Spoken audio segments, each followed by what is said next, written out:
Hello, Dr. McCorkle here at Summer Creek Animal Clinic. Today we're going to talk about dog dentistry and the importance of regular dog dental visits.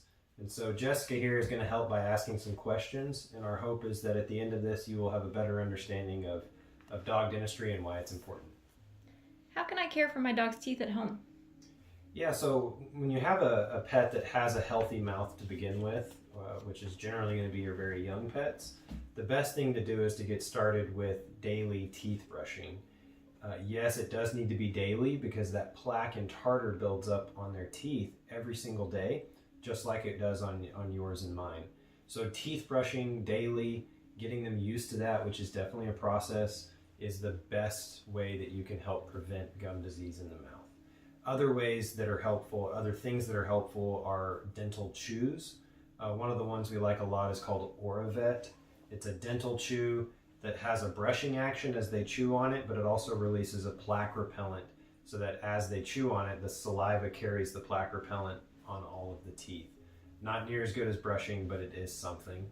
And then healthy mouth water additive is one very passive way of helping to reduce plaque buildup, although water additives in general are going to be less effective. If you do use water additives, make sure it's the brand Healthy Mouth.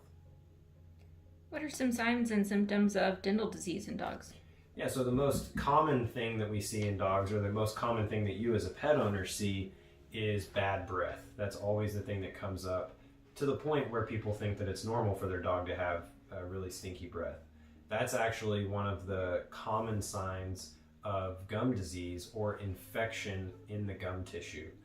And so the plaque and tartar is essentially made up of billions of bacteria. That bacteria causes infection and inflammation once it gets under the gum line. And that infection and inflammation is what you're smelling is bad breath. So the worse that the disease progresses, the worse the breath tends to get. What are some of the common dental diseases in dogs? Yeah, so by far the most common thing we see in dogs is periodontal disease or gum disease. Because plaque and tartar is always building up, always getting under the gum line, 85% of dogs by the age of 3 are going to have some form of gum disease. So it's extremely prevalent. Other common things we see in dogs, because they're chewers typically, is broken teeth. So that's very important. That's often not seen by the owners because they don't tend to show signs of it. But identifying broken teeth can be very useful for understanding if the mouth is painful, because they are painful, and then coming up with a plan to treat them. Other things we see, for example, in squished face dogs, so English bulldogs, pugs, breeds like that, they tend to get impacted teeth that can lead to cysts under the gum line. And that can be really problematic and something that we cannot diagnose without dental x-rays. So those are just a few of the more common things we see. What is a professional dental cleaning like for a dog? Yeah, so a professional dental procedure is one that we do under anesthesia to be able to evaluate the mouth very thoroughly. So when I do an oral exam on a pet that's awake, I can see quite a bit, but it's still very limited as far as what is completely going on in the mouth. So I can't see anything under the gum line. So in order for us to thoroughly evaluate the mouth and thoroughly treat any disease, they have to be under anesthesia to get the full mouth dental x-rays that are absolutely critical to thoroughly diagnosing disease. And then, like I said, as well as being able to do any sort of treatment that's necessary.